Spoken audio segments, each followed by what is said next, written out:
surtout biso ba comédie to lingi ba problème après ce que ton de Congo ozaki ne rancune akufi okolela ndenge ni yebisanga la bande ko na théâtre liwa suzi interpeller biso nga na mona ka bolingo na biso za la era matanga to za mobiliser biso no surtout mais baloba to yebani bilongi to yebani mitema te nga na osenga na ba comédie to yokana to za na bolingo ngo za la fond du cœur ezaka la mbebote vraiment to luka kimia to yebi ngonga te momi akei ayebaki te ke bon to ba ayebaki akufa mais to yebaki tant oyo akufa te na yebi te so momi akei aza na problème na mutu aza mutu akozanga mabete akozala mabena momi azaka mwa brutal na momi on va de pas ebakata na za mieux placé oloba makambo ya mwa kati ya bantu te oyo abelaki nga na yebi na nga ngo nyonso momi abota te momi akosaki ngai aindra yebaki akufa na ye donc so na raisonné kani na nosola na ye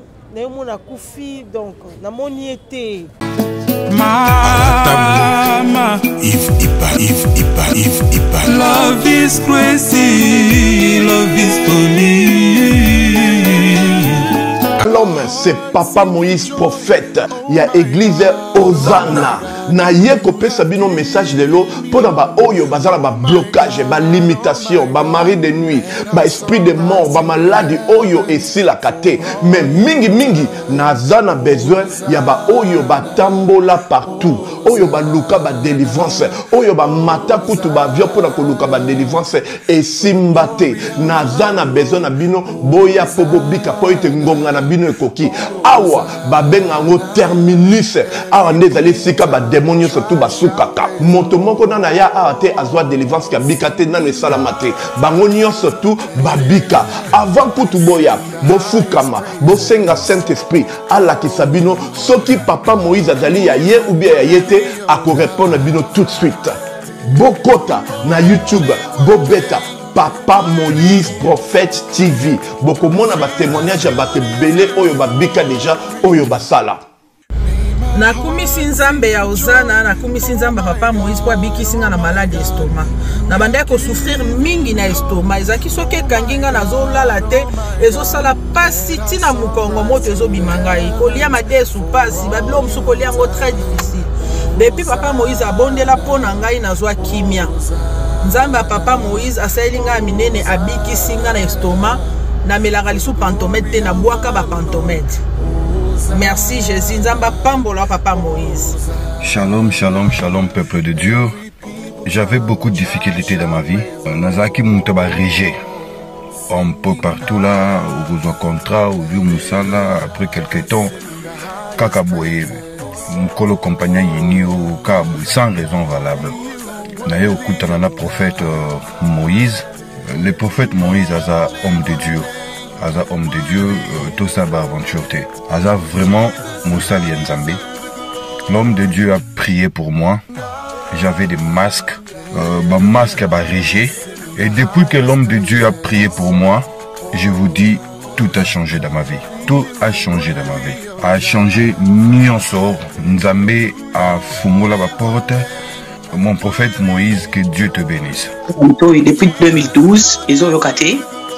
Docteur Baibisanga ekoko yokati ki na deux rendez-vous dans l'hôpital ya minene Baibisanga ekoko yokati moyen pe basala opération pe ezati en tout cas na vanditi lelo na yoka na ngai te na lito na nga gauche mwana na yo komo na nani na yo ko lobi mwana na nga kombo mwana na nga liboso kombo na nani Marcel nazoka na kangika lito oyo kaka nazoka na oyo banda koyoka te ça veut dire que la yoki zambe ya ngai oh na pusi ku téléphone musika pour fait my god nazozela bino nyonso tout dans moto.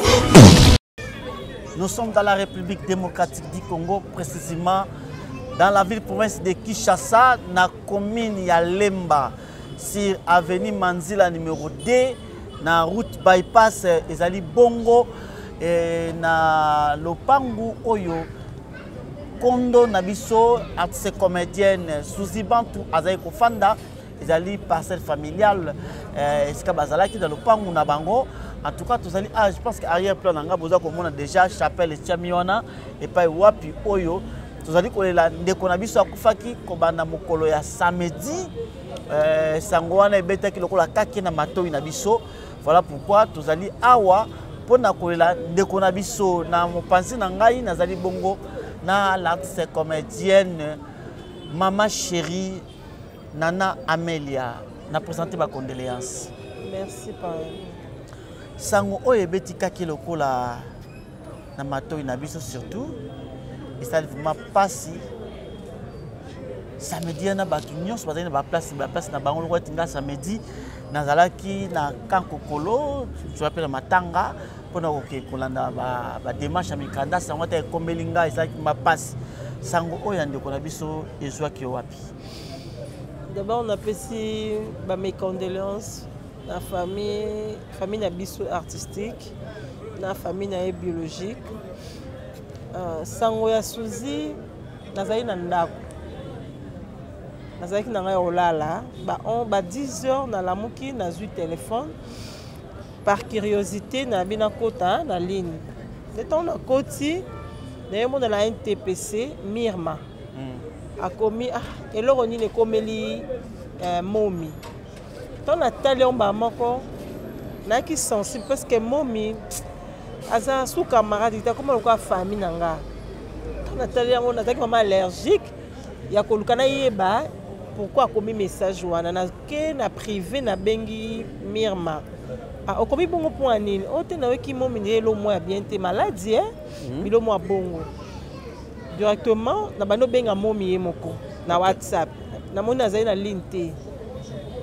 na bano bengi na appel normal na insistem to ya mbanga te ote makaka bien te omoni ya yo so likambo ekomeli au sentir na insister nde kozwa tonton moko na téléphone na numéro ya momi nda a se présenter momi bazo ba souci bantoa bando bengi mingi to benga momi dans mon monsieur maman voilà l'état on est ko kozwa tonton a se présenter alobi ngalaza pasteur ya momi ngabi boza wapi ote to à l'hôpital ngabi momi ya salini ote ya sala crise ndenge pasteur a expliqué ngabi bon hôpital nini o toza na Chaumba to na hôpital na Chaumba soki Saint-Denis blo mo bongo ndena ko tuna pasteur na tuni pasteur est-ce que so ina yé na mona momi momi abisinga nani pasteur abisinga bi omona yi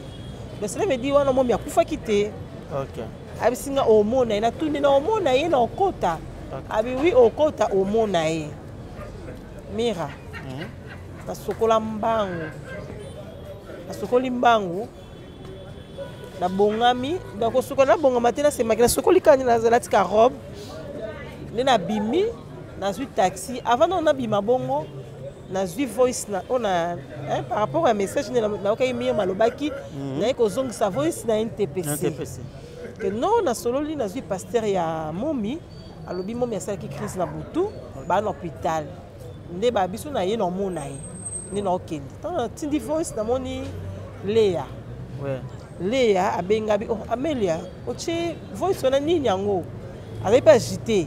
Oui. Il dit ma grande sœur non OK n'était là Suzy na zu pasteur le binanga botala tala. Ndele ya bisinga ba yo komanan. So komi ba information no so ozwa o yebisangai. L'état on accueilli. Na komi juste na 24 na nini yo comment on dit na sorte de mouton na 24 ton na komi wana na yeko mona ma de la paix. OK. Atindelinga message Amelia makamni no yoka na Facebook iselenga malili ngabi makamni tinini ono yoka momi akufinga biti akufiti azali. OK. Na okende kuta siko na komi na 24 na okende na hôpital place azali. Na tela suna na antepesa moni mafa. OK. Abita olela. OK. Na zongeli pasteur. OK. Na ko benga pasteur. Yebisanga vérité nini ezoleka pa momi. OK. Ndabisinga Amelia momi akufi. Momi akufi bon taka usanga matanga mbala moko dans la cocaïne sous-souté ni na tuni abisinga notre okene na cinquantenaire to ke chako na balu kitina 50 na moni le abenga susu abino Amelia kokene 50 te basi ba chaki déjà donc ne omona pasteur akosaki ngai momisa akufaki na ekala pasteur azali kolinga te ape to choc makasi donc na comprenaki te po biso mpe tobengaki pasteur na ivipan donc toyoki sango wana mais toyebi mpe badoute tomi tobenga numéro ya momi nde toyoki kozwa pasteur ye ayebisi biso ke ye pena peut-être vérité ayepelaki non momi akufi po topresente tobi to bajournaliste voilà donc yango mpe nayeko comprendre mpo nakomeli mpe momi na message ngai momi ayambanga ko aoyambanga te po ani noni momi na ngai azalaki na ye te donc sango nazwaki bongo ma chérie nazosentir vraiment que ozalaki na proche ya momi est-ce que okokoyebisa biso badernir moment oyo bozalaki na momi c'était quel jour c'était dans quelles circonstances omoni semaine oyo momi akufa samedi ouais. toza lelo mercredi ouais. et toza lelo lundi donc jeudi ya semaine ofale momi aye na ndako jeudi ya semaine oyo okay. momi fala aye na ndako parce que place na koti momi na aye te place nyonso azalaka momi ayakayaka nakomeli ye na telefone tosoli na bamessage nayebisi momi ndako na koti oya te o te ame yabenganga melia te yabenganga ame nakoya ame wana ndako na nga j'espère na publieki baconversation yanga na ye na Facebook ame nakoya tosali programme ya samedi abi ame samedi natambolaka te embouteillage natambolaka te mais nakoya jeudi donc jeudi oyo momi akosaki ngai aindra ayebaki akufa na ye donc so na raisonne kani na nosola na ye nayomona akufi donc namoni ye te mpela ngai namoni jeudi tonga topasse journée mobimanga naye na ndako na ngai na kati ya conversation bozala kosolola na momi question nazanga otino te mpo nga mpe ekomelanga papa na nga avant kufa natala nakomaki abengi nga nakei naketala papa alobelenga maloba moko maloba wana sikoyo ntango papa kufi na comprendre ka papa alobelenga boye mpo ayebaka okende est-ce que ça mpe epa na yo te des fois so tosala momi à part bamaladi abelaki akote bakoma wana toyebi mais na dernier temps awa momi tonosola na ye azalaki osantisi motu so azobela okoyeba ye ta na temps ya koloba parce que nga mona ote kobela abande koencourage nga mwa sukali emataki nga donc abande koencourage nga ameli aza makasi maladi ekoleka donc abande kofortifie nga trop mais ke nayebake motu oyo akokufa eza te donc eza te nakoyoki so bavoice osantiki moto oloba avec force que non aza na ye bien naza bavoice na momi nasola na eza nango naza na olela so navandi na ndako na wana bavoice wana ya quel jour ya semaine passée kasi semaine oyo tobandi ofali aya jeudi semaine passée bapareil ezalaka moto enregistraka maloba naza nango ebiki koyoka voi na ye mpe esala biso malamu bato mosusu naza na bavoice na ye po bato mosusu batoyoka ata voi na ye toprofite communication na vandi ezala malamu toyoka ata mavoi na ye ndeko na biso asuka si je me souviens encore biso tozalaki na ifipan toyaka après avoir kobima na hôpital nde toyaki na kaka na lopango awa na avenue oyo ezalaki na mpasi tosololaki na ye 2 heures du temps mais nazoyeba so maloba alobi Yves ayebisi ye ke kaka tokomi bayebisi Yves Yves donc wana osala émission te yo ennemi na nga tobandi koseka abi oza ennemi na nga abi Yves nabomeli o moto mpona mira omeli moto mpona mira ongabi mpo ani abi ateya nasali nanga bagene nalingaka kozala baproblème na bato te aloba ebonga abi ke nalingaka kozala problème na bato te nalingi te mpo mokolo okufa oyebi te ta lelo nazali na koma nayebaki te na obima so sikoyo nakufaki nalakufa na problème ya bino motema te sikoyo maloba wana ndezoyelanga lelo tokoki koyoka ta maloba wana eza malamu zela nazwa précision ya livre soki eza mpa na bango nazotindula ata esi oyo eza ntango mwana alisa nakufaki nde abanda kotindelanga bavoice gimte apesa ye nga oui nga mpe namoni bapele na ye na normal na whatsapp nalalaki nde kokutaka yango lisusu wana boyoki maloba suka ya ndeko na biso susi bantu basolaki na Nana Amelia bolimbisa biso pe te ko chene bino mais to luka kaka to kata ngongone ya suka e ko exemple na malamu mingi yipse c'est un peu batu ba témoignage balobi ke azaki mutu moko trop réservé même si elle a un problème même si elle a un souci et même si il y a peut-être ça un peu mal à l'aise à l'obakate mais non beta lisolo oyo par rapport à question tuninga aza mwana mwasi moko moni de façon mutu akufi tolobaka bolam aza mutu akozanga mabete kozala mabe na ye mais de ma part nayebi te nayebi kake momi azala mwa brutal mwa brutal wana nga nayebi mais aza mwana mwasi moko obetela ye lisolo na yo comme secret oyoka yango epa motu te nasala makambo ebele na momi wana ngai à l'époque surtout tana nazala na zemi ya mwana na nga momi wana makambo asala mpo na nga wana ovanda na mama mobutu mama mobutu na awa eza nango 0 mètre donc na banda oya awa na zemi na baproblème wana alobango na tele eza te momi awande kokonsole motema na nga à chaque fois so na ye na kiti na vandi na le awa na sisi na mati nazongi mama mobutu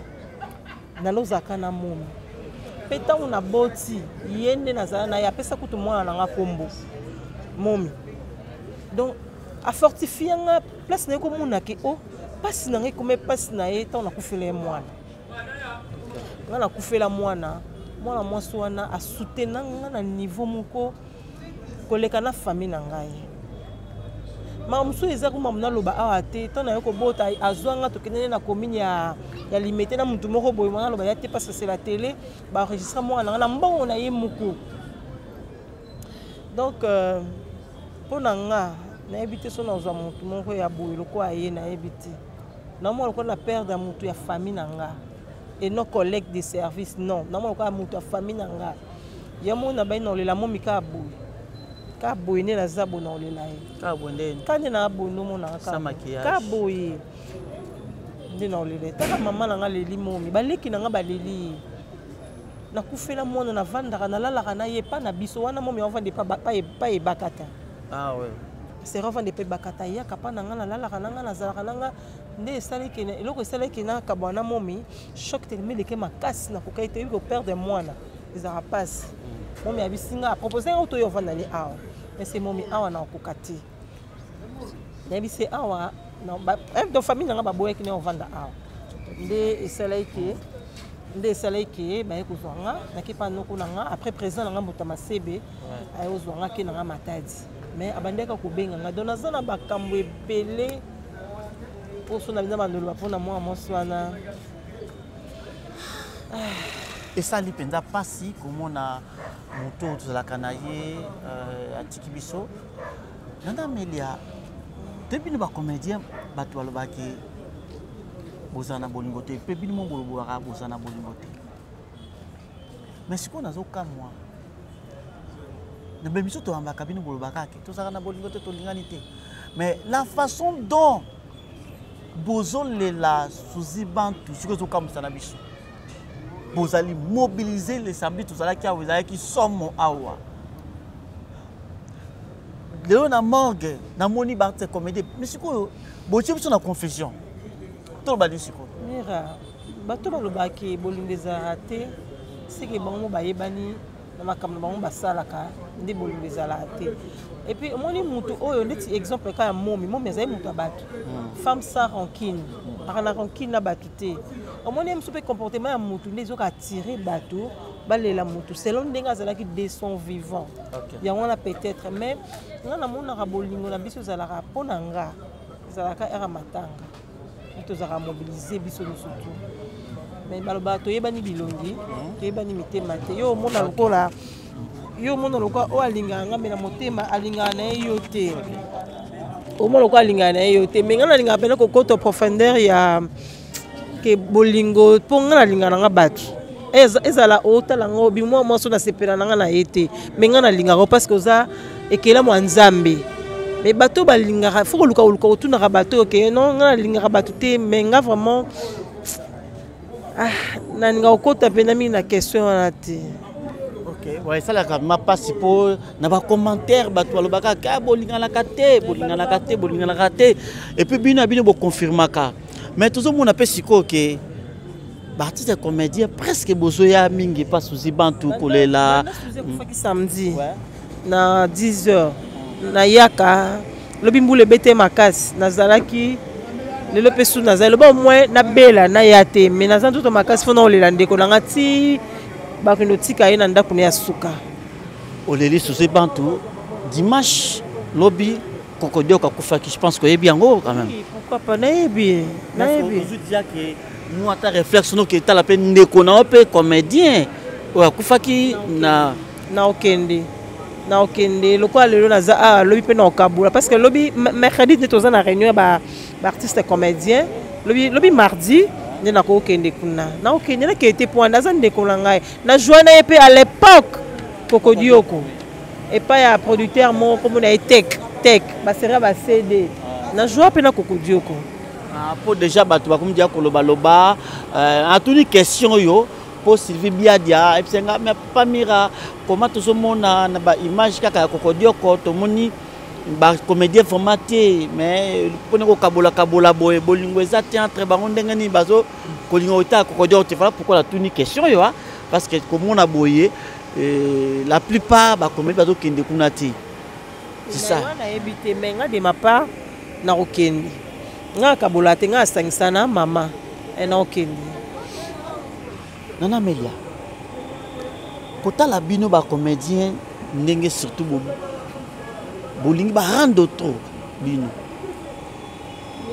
bolingi ko te na s'il vous plaît il faut na loba bolingi ko benda na mingi entre bino ko bimisa la ba problème pas ma pas bino ba polémique lelo ndeko na biso atiki biso souci bantu pe na salaki interview na ba comédie bazalaki awa bazo déclarer ba lobaka lo moko Amina ta pas c'est ça qui a dit que alobaki que souci atika malobaza chaque fois ba que non en tout cas luka kimia na mutu nyonso parce que mukolo kufa oyebite mais par rapport au ndenge bozomona ndenge ndeko na biso ozaki ne kufa kufi na makabozaka na ko benda entre vous lobani Mira eloko tuninga malgré na boye qui on est bané mais c'est très important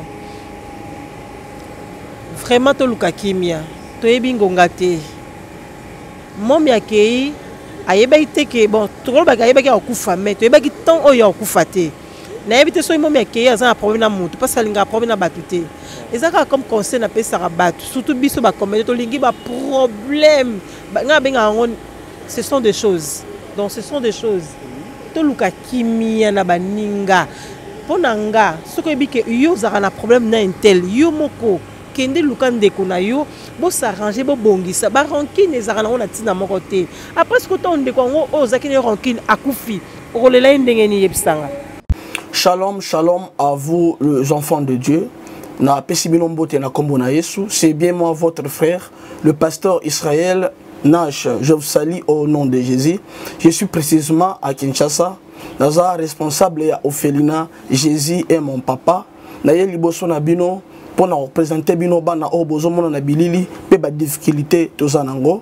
Na bandaki musala oh ça fait longtemps ya koboko la bana selon ainsi dit l'Éternel. Mais ba difficulté ezamingi difficulté ya loyer parce que tozo foutela et puis difficulté à foutre là-bas na Minerval pour to chute au bandaki to pesa qui avance mais tikali ndambo nazo banga ke bana oyo bakata classe bakoma nango na sukate. C'est pour cela Dieu m'a mis au cœur na lancé message oyo na batu nyonso ya motema malamu basunga bana oyo bozomona na bilili bana oyo bozomona na bilili ndambo na juna rond-point Ngaba ndambo Victoire ndambo limité et puis ndambo l'état pesingai pona bande kolanga nyonso ba congolais bobi ba réalité nini to passer nango na mboka soki nga simple individu na ndimi kozwa bana o na bokola na ainsi dit l'éternel. Ce qui l'État s'est décidé, tout le monde a souba fazer dans zélati. C'est difficile, il y a aussi un moko. C'est pour ça que nous lancé appel na bana nyoso nzambe pour la classe ya bana oyo, pour na loyer na bango, kolata pe kolia na bango. Na osenga na batu nyoso baza cœur sensible, pe baza na motema ko sunga ba sunga biso pe ba salisa biso. Toza na commune ya Kalamu, quartier Kauka, référence ya monene tukangami na université Kimbangiste, avenue Kombonango Eza, Marin, numéro 16. Numéro de téléphone à Bisso, pour na bateau, balingi ba contacter Bisso, pour na ba détail mon sous, Eza plus 243 89 72 32.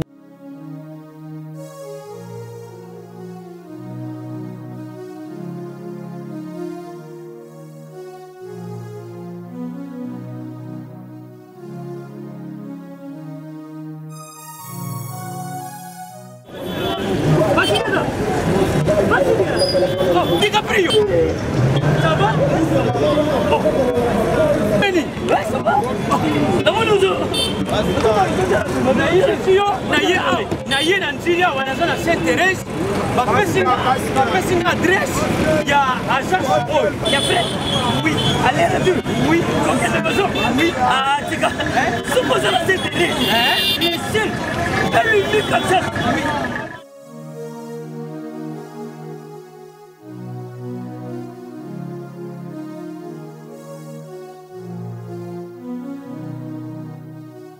Station Sainte-Thérèse. Oui. Ce comme Sainte-Thérèse. La mission. Si moi n'ai exactement. Mais ça ici il y a kubunga te. Service. Ponctualité. Respect. Et puis bango. Balo la rapide. Oh, 40 jours. Mais ngal kutu 45 jours il va payer ça qui wana. Et puis kokilité mbala moko ba bengi ngai. Aza mundeni? Non. Yes, du service. Pour ce monde. Mais ma canicide. Bonjour.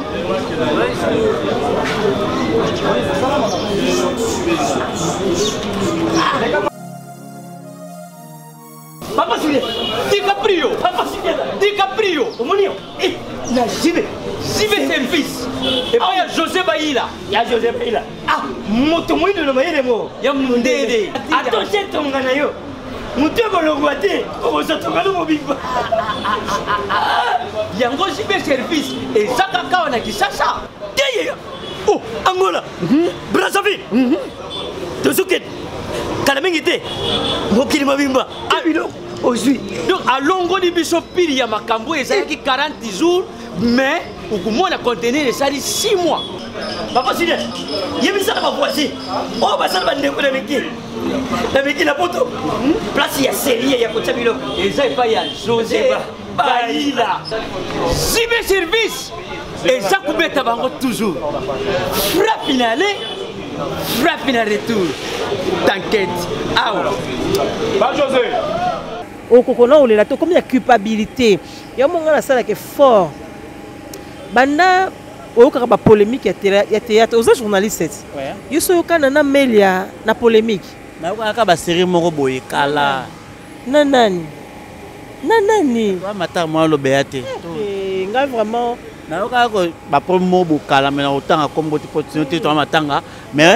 par après, tu as qui non, il y a beaucoup de temps qui sont solo.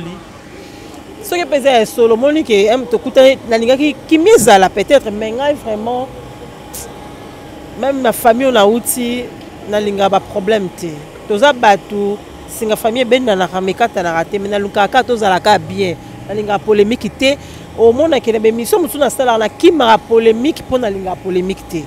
Dans la famille, dans la moi, avant il y a mon colo, la maman a fini à intel. Non, ils ont un genre de surtout dans la famille, na outil, les parents ba édikangai que qu'au fin à bateau n'importe quoi c'est pas bien. Mais concernant ça la bande de comme ça théâtre, liwa Suzy interpellé biso hein. Suzy okakole na nini yebisanga. Na kota na chambre à Suzy otali biloko nga défenation na pas Suzy. Na bima na porte na zanga eloko te. Omora amemeka na oyo. Amemeka na oyo. Ata ekokala oyo to zwika rapo bakabeli yo. Ame moi sa pembe sans tache. Yo na okota mabele hein. Parce que ba rancune on to luka na baninga poto zwa nini. nga na osenga na bakomele to yokana to zaka na bolingo ngo ezalaka na fond du cœur ezalaka na mbebote ezalaka na fond du cœur mpona ngai bolingo ezalaka fond du cœur po toyebi ngonga te nana Amelia tozonga susu mémoire na so mpe nsima okokoyeba susu dernière scène bosalaki na ye ensemble Namomi en tout cas, je me souviens pas. Mais elonga na yebi Rehoboth groupe nanga. So lelo eza Rehoboth c'est Suzy Bantu. Parce que tonga na zaki et pas y a présent ma CB na les étoiles. Suzy Bantu nda pesenga courage au sala groupe. Tout ça biso mbale. Mais nga suna ina makasi wanati.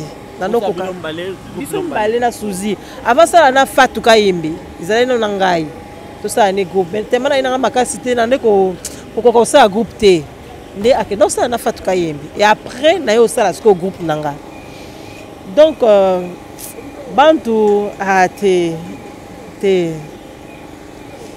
na ozoye wapi na ozoye susu wapi donc bande ko pesa nga ba conseil moko suna bien avec son téléphone makambo Bantu ndoko koma na téléphone oba oye kaka akomai na kondima moko ya makasi do akomai kolinga mama nzambe emso olali bomo amela muka to solola momi olala rate po anini o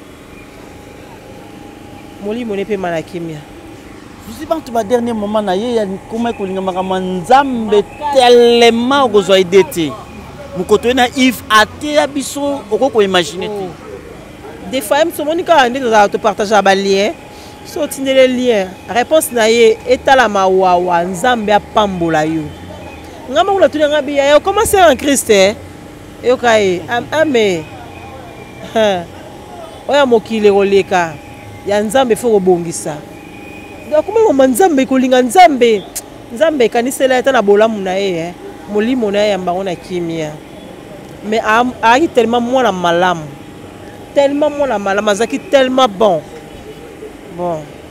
liwango kande yaka elaka rate ezwelinga Bantu na ngai bon ape maneka na kimia tozo koma pembe na kotika yo Suzy Bantu a joué na ba groupe ebele tellement ebele mais Suzy Bantu si je me souviens a eu ko sala les bala comédie et pas il y a Mamo Seka tango omonaka ba caractéristique ya Suzy Bantu particularité na ezali côté ni aza une femme trop douce donc pour nga mosa kimia naza so na moni ya osilika ngabi yo ndo pesa bato lo mususu na vie privée botani ngozo silika mais na TV pesa lo mususu abi metika mo bakanda so yeye mais c'est une femme aussi de caractère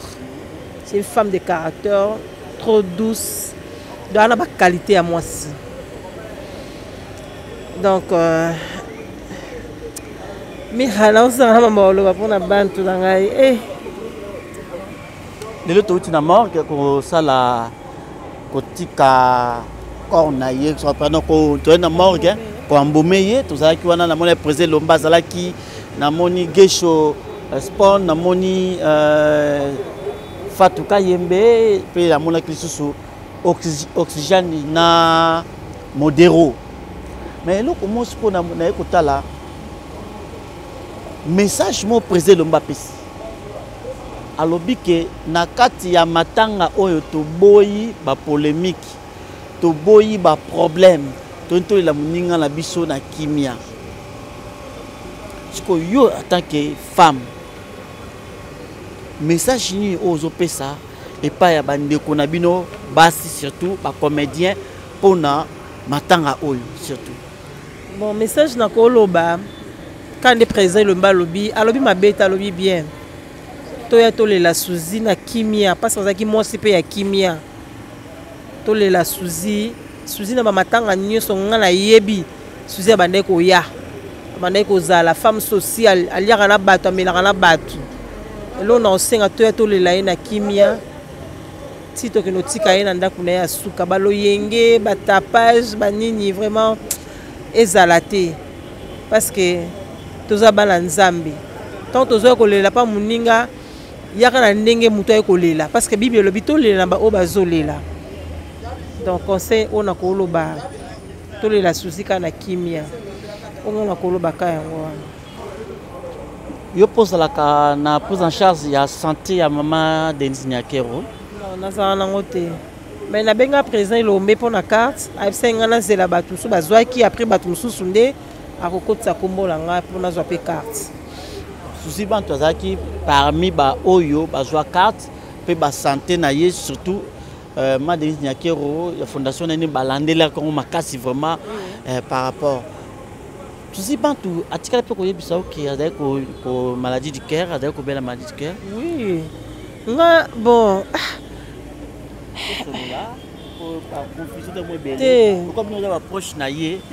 omoni wana vraiment eza même famille so bayoki na bandi koexplike yango boye te omoi bango mo baloba naza mie place oloba makambo ya mwa kati ya bantu te oyo abelaki nga nayebi na nga yango nyonso me nakoloba yango te mpo bapermettre nga te naloba yango. Donc c'est ça. Merci beaucoup. Bon, ce qui c'est peut-être beaucoup de Taliban a une question, mais ici qui te donne la possibilité d'information sur les Wanaye, surtout Nazotikayo. Les lots, tous les 27. Depuis que les comédiens n'y sont pas dans le groupe Zalaka, Bossalaka déjà, ils ont déjà en cours, aussi au salé déjà groupe pour la cotisation. Ouais. Obsèque il y a basangisi yango ya Suzy na Kokodio quoi. Basangisi yango esika moko. Ba cotisation de essayer bandi déjà kopesa. Donc tu vas pas motiver ma casse. Donc c'est bon de côté de c'est bon déjà. Bon montant ezalaka selon possibilité ya moto azanango. Donc eza $10 matin. O amoni kazanango ya au-delà selon poche na ye a kopesa na ye. Donc c'est ça. Sikoyo esika les torchons brille yango tomonaka na matanga ezalaka likambo ya ba lettre au côté du ministère au côté pas ma Olive pas ma Denise tomona yango mais siko awa to komi na ba bibembe mibale matanga mibale toloba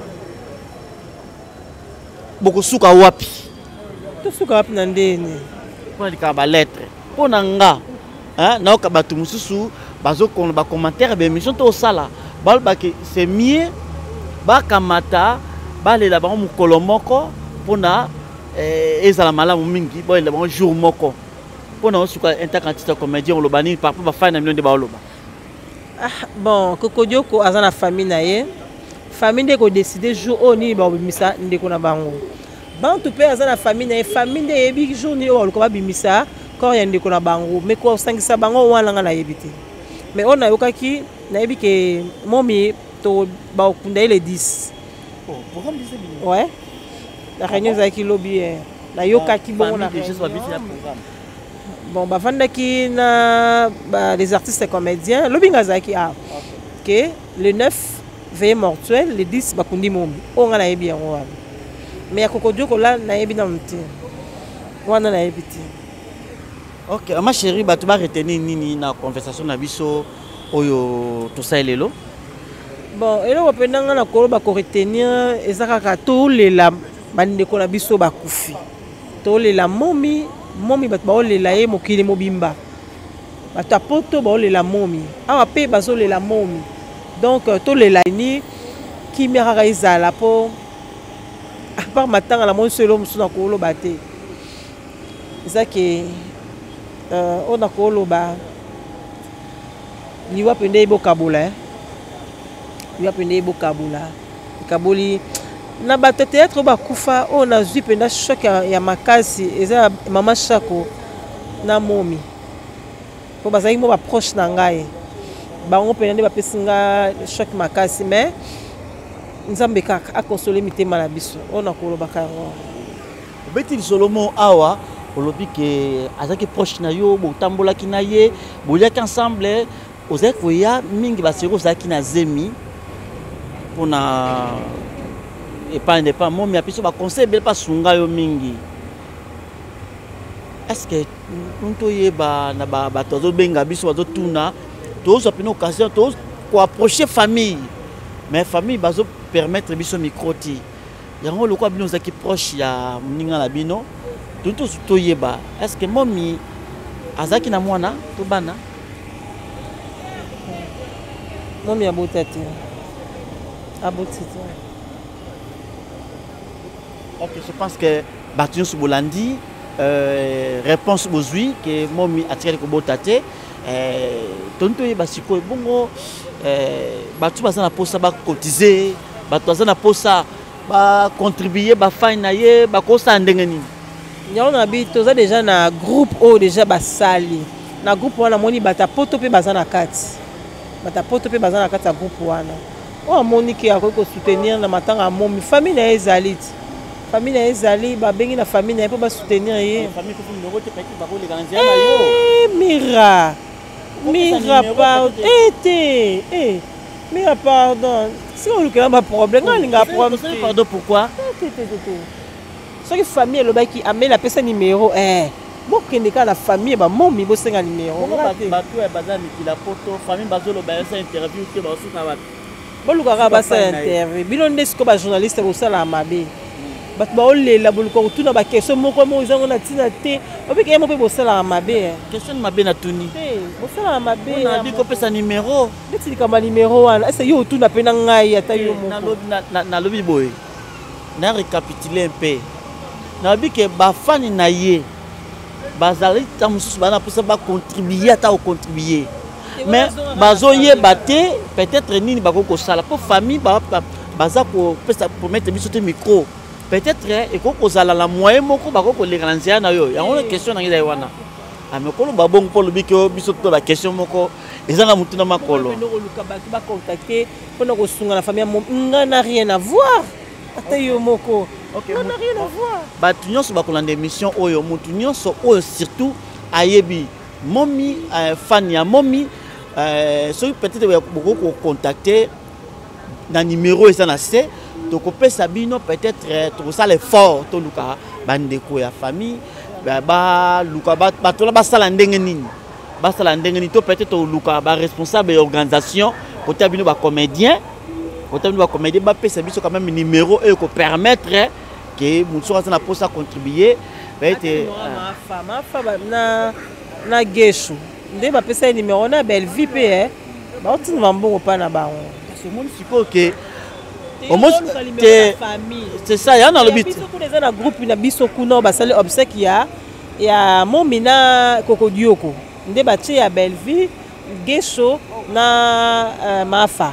normalement il fallait que bato ba numéro wana za malamu po yo siko obwakelinga jeton te obwakelinga lobi ke na pesa numéro na tuni question ya mabe au fundinga pa bato kama benga biso ba benga biso ke biso de polémique anga che polémique na dubine ke parce batako ko contribuer ba ta biso po bataka pe bino ba journaliste ni toujours momi akufaki ba journaliste ka otuna mutozo lela nga na okaki bato babenga mela to moni olali na se ozobaluka ngala moni tango kotaki ozolela wana tala obi ko bungisa mutu oyo aza o bana olela ye bana omela na ye ata za famille propre te mais le fait que ko bana ozala na ye trop pasi wana ya omoni nga lela momi bongo na lela momi na ba bien fait na ye wasala pa na nga ya omoni lelaki na bambalaki nazalaki na mabele donc c'était ça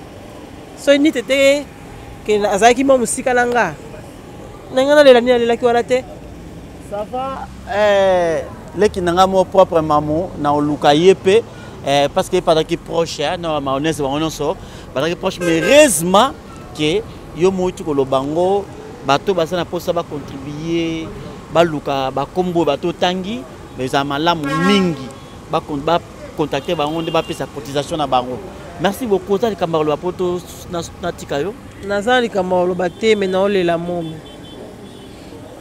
momi nanga muto ano benga nga ame nazali susu na ete badiso babenga nga Amelia mais abenga nga ka ame na mona momi te salongo na kati makolo pongana na famille na salongo te na loko taka baluki ka mbala moko aza sauté siko na lobani na swali kamba lobati momi ya katinga penda sufu nan kamanga. Merci tozala kibongo awa na résidence et pas wapi ndeko na biso Suzy Bantu ko fanda et ça ne m'a pas si ko perdre mutu munene lokola Suzy Bantu à titre de rappel atika kibiso mukolo ya samedi à Saki Chris ndi yango maki na liwa mais est-il que Suzy Bantu abeli mingi ezaki abeli à côté hôpital abimi abeli à côté hôpital abimi ba information vraiment to kopesa bino yango wana na meli ayitu kolobaki azaki na lobby réunion moko salamaki famille ba pesa ki date ba ko ndaye le 10.